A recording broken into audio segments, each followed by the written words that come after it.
వారస హీరోలు అనగానే చాలా రకాలైనటువంటి అభిప్రాయాలు మాత్రం కనిపిస్తూ ఉంటాయి. అంటే వాళ్ళు నిలబడతారా? నిలబడరా? లేదా వాళ్ళు స్టార్డమ్ వరకు వెళ్ళగలరా? లేదా? అనేటువంటి అనుమానాలు చాలామందికి కనిపిస్తూ ఉంటాయి. ఆ అనుమానాలను దాటించేసి చాలామంది హీరోలు స్టార్లుగా ఎదిగినటువంటి క్రమం కూడా మనకి ఈ మధ్య కాలంలో కనిపిస్తూ ఉంది. అంటే రామ్ చరణ్ కావచ్చు, ఎన్టీఆర్ కావచ్చు, మహేష్ కావచ్చు, ప్రభాస్ కావచ్చు, ఎవరైనా సరే టాప్ స్టార్‌లో ఉన్నటువంటి టాప్ ప్లేస్‌లో ఉన్నటువంటి వాళ్ళంతా కూడా వారస హీరోలుగానే వచ్చారు. దాన్ని స్టార్డమ్‌గా నిలబెట్టుకున్నారు. స్టార్‌గా వెలుగుతూ ఉన్నారు. కాకపోతే వారసత్వ సంబంధించి చూస్తే కనుక ఆడవాళ్ళు మాత్రం చాలా తక్కువగా కనిపిస్తూ ఉంటారు ఇండస్ట్రీలో. అంటే స్టార్ హీరోల యొక్క వారసులు ఎవరు కూడా ఇండస్ట్రీలో రాణించలేకపోతారు అనేటువంటి ఒక అపవాదు కూడా కనిపిస్తుంది. దాన్ని దాటి మెగా డాటర్స్ మాత్రం చాలా చాలా ఆకట్టుకునేలాగా, మెప్పించేలాగా, తమ కెరీర్‌లో తాము ముందుకు దూసుకుపోయేలాగా కనిపిస్తూ ఉన్నారు. కొణిదెల సుస్మిత కావచ్చు, లేకపోతే కొణిదెల నిహారిక కావచ్చు. మెగాస్టార్ చిరంజీవి కూతురు సుష్మిత, అలాగే నాగబాబు కూతురు నిహారిక కనిపిస్తూ ఉంటారు మనకు.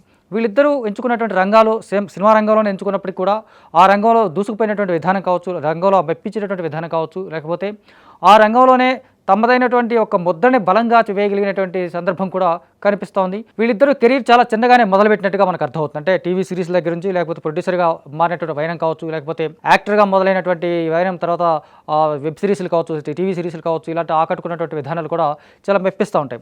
ఈ క్రమంలో సుష్మిత చేసినటువంటి సినిమాలు లేదా సినిమా చూస్తే కనుక మనశంకర వరప్రసాద్ గారి సినిమా ఈ మధ్యకాలంలో వచ్చినటువంటి సినిమా, తన ఒక వన్ ఆఫ్ ద ప్రొడ్యూసర్స్. దానికంటే ముందు ఖైదీ నంబర్ 150 సినిమాకి తన కాస్ట్యూమ్ డిజైనర్గా పనిచేసింది. ఆ తర్వాత రంగస్థలం కావచ్చు, ఆచార్య కావచ్చు, లేకపోతే భోలాశంకర్ కావచ్చు, లేకపోతే రీసెంట్గా వచ్చి సైరా నరసింహారెడ్డి కావచ్చు.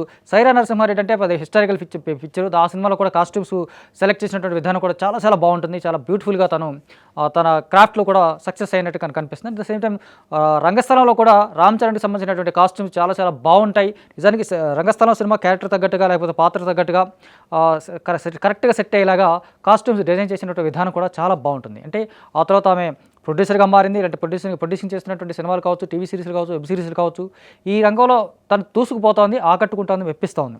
At the same time Niharika వచ్చి చూస్తే కనుక ఆమె ఫస్ట్ హీరోయిన్గా ఎంట్రీ ఇచ్చింది. హీరోయిన్గా పెద్దగా సక్సెస్ కూడా కాలేకపోయింది. ఆ తర్వాత కొన్ని సినిమాలు కూడా యాక్ట్ చేసింది. సినిమాలో కొన్ని అటు తమిళ సినిమాలో కూడా యాక్ట్ చేసినట్టు కూడా కనిపిస్తుంది. కాకపోతే హీరోయిన్గా రాణించలేకపోయింది, నటిగా కూడా రాణించలేకపోయింది. అయినప్పటికీ కూడా సైరా నరసింహారెడ్డి సినిమాలో ఒక చిన్న పాత్రతో తను బాగా ఆకట్టుకుంది, మెప్పించింది. ఆ పాత్రలో తను చాలా బాగా పర్ఫామ్ చేసినటువంటి విధానం కూడా కనిపిస్తుంది. అలాగే ఈ టీవీ సిరీస్లు కావచ్చు, వెబ్ సిరీస్లు కావచ్చు, తన ప్రొడ్యూసర్గా మారినటువంటి విధానం కూడా చాలా బాగుంటుంది, చాలా మెప్పిస్తూ ఉంటుంది. అంటే తన కెరీర్కి సంబంధించి చూస్తే కనుక వ్యక్తిగతమైనటువంటి జీవితంలో ఒక చిన్న రిమార్క్ ఉన్నప్పటికీ కూడా దాన్ని పక్కన పెట్టి దాన్ని దాటుకొని తను ఎదుగుతున్నటువంటి విధానం మాత్రం చాలా బాగుంటుంది, చాలా బాగా మెప్పిస్తుందని చెప్పేసి కూడా కనిపిస్తుంది. అంటే టీవీ సిరీస్లు, వెబ్ సిరీస్లు చేస్తూనే రీసెంట్గా కమిటీ కుర్రాళ్ళు అనే ఒక సినిమాలో ఒక మంచి అవార్డు విన్నింగ్ మూవీలో కూడా తను ప్రొడ్యూస్ చేసిన సినిమా చూస్తే కనుక ఆ కమిటీ కుర్రాళ్ళు లాంటి సినిమా లాంటి కథని ఎంచుకున్నటువంటి విధానం మాత్రం చాలా బాగుంటుంది. అప్రిషియేట్ చేసే విధానం మాత్రం నిహారికకి చెప్పాలి. ఎందుకంటే ఆ కథనం నిజానికి చాలామందికి సీనియర్ ప్రొడ్యూసర్ కూడా ఇలాంటి కథలు వర్కౌట్ అవుతాయో కాదా అనేటువంటి భయపడ్డ సందర్భంలో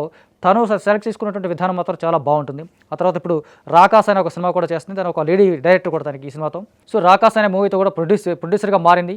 సో ప్రొడ్యూస్ చేస్తారండి. సో వీళ్ళిద్దరూ అక్క చెల్లెలుగా కనిపిస్తున్నప్పుడు కూడా వేరు అదే రంగంలో, సినిమా రంగంలోనే మెప్పిస్తూ, సినిమా రంగంలోనే తమదైనటువంటి ముద్రను వేస్తూ, సినిమా రంగంలోనే తమదైనటువంటి ఒక ఇమేజ్ని క్రియేట్ చేసుకుని, ఇమేజ్ని స్టార్డమ్ తెచ్చుకునేటువంటి విధానం, తెచ్చుకోబోతున్నటువంటి విధానం మాత్రం చాలా బాగా ఆకట్టుకునేలాగా ఉంటుందనేది మాత్రం స్పష్టంగా చెప్తుంది. అంటే చిరంజీవి కూడా రీసెంట్గా ఒక మాట చెప్పినట్టు ఒక సినిమాకి సంబంధించినటువంటి ప్రెస్ మీట్లో, అంటే మనకి ఆడవాళ్ళు అయితే మాత్రం తక్కువ ఎట్టి పరిస్థితులు చిన్న చూపు చూడడానికి లేదు, దీనికి సంబంధించి ఆడవాళ్ళు కూడా రాణించాలి, ఆడవాళ్ళు కూడా ఇండస్ట్రీలోకి రావాలి, చాలామంది ఇక్కడ మన వాళ్ళని మెప్పించాలి, మనకు ఎటువంటి సమస్యలు ఉండవు, వాళ్ళకి ఎలాంటి ఇబ్బందులు ఉండవు, ఎట్టి పరిస్థితుల్లో వాళ్ళు ఆకట్టుకునేలాగంటే మాత్రం వాళ్ళు చాలా డిసిప్లిన్గా ఉంటే మాత్రం చాలా మెప్పిస్తారు, ఆకట్టుకుంటారని చెప్పేసి కూడా చిరంజీవి గారు చెప్పినటువంటి మాట మనకి గుర్తుంది. సో మొత్తంగా మెగా సిస్టర్స్గా వీళ్ళకు వెలుగుతున్నారు. మెగా సిస్టర్స్గా వెలుగుతున్నప్పుడు కూడా తమదైనటువంటి వ్యక్తిగతమైనటువంటి లైఫ్లో, వ్యక్తిగతమైనటువంటి కెరీర్లో వ్యక్తిత్వాన్ని క్రోడీకరించుకుంటూ తమదైనటువంటి శైలిలో రాణిస్తూ, ఆకట్టుకుంటూ, మెప్పిస్తున్నటువంటి విధానం మాత్రం చాలా హ్యాట్స్ ఆఫ్ అని చెప్పాలి.